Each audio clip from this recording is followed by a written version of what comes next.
Rudy on the line here with Ben and I on the MMA Hour. Rudy, thanks for waiting, by the way. Oh, awesome, man. No problem. What's going on? Oh, no, man. Big fan, Ariel.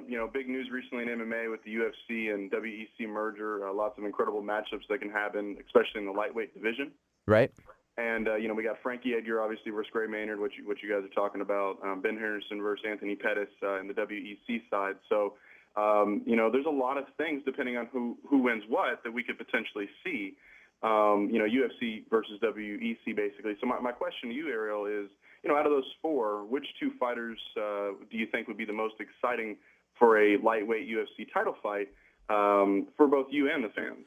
That's a fantastic question, Rudy. I'll weigh in on this, and then I'll throw it over to Ben. For some reason, and I said this all week long in Vegas last week when I was there for WC, I have this weird vision that Benson Henderson is going to be the last man standing. I don't know why. I mean, obviously, we could take a look at his skills and whatnot, and I know he hasn't fought anyone quite like Frankie or Gray yet. But there was something about seeing him, a very weird situation here. I'll give you some insight. We were taping that post-fight show in Versus, and both he and Anthony were waiting to come on, and we were sort of in the midst of the crowd. All these people were going over to Anthony, asking for pictures with him, photographs, autographs, all that stuff, because he was on the World of Jenks, I presume. And Ben was just sitting there by himself, and no one was talking to him.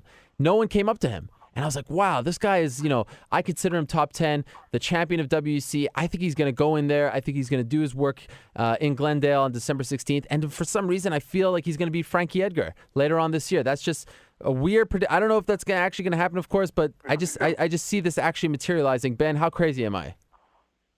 Not too crazy, but, slightly crazy. We wouldn't lock you up or anything, but we also wouldn't put you in a managerial role at the Office Depot or anything. Okay.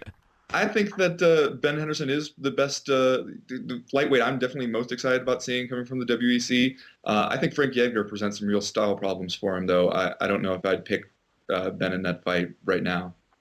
All right. What about you, Rudy? You waited so long? To be honest with you, I kind of agree.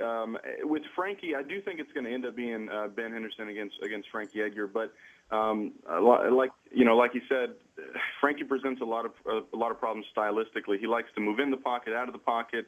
He's really quick and good at point striking.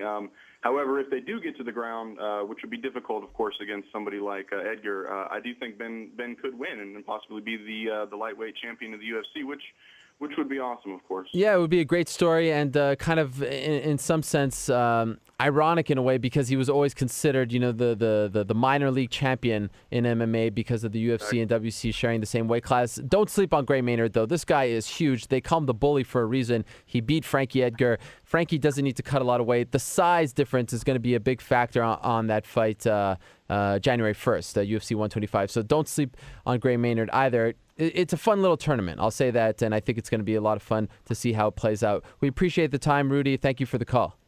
Awesome. Thanks, Ariel. Huge fan. Rudy with Fight Night MMA. Y'all have a good one. All right. Same to you, buddy.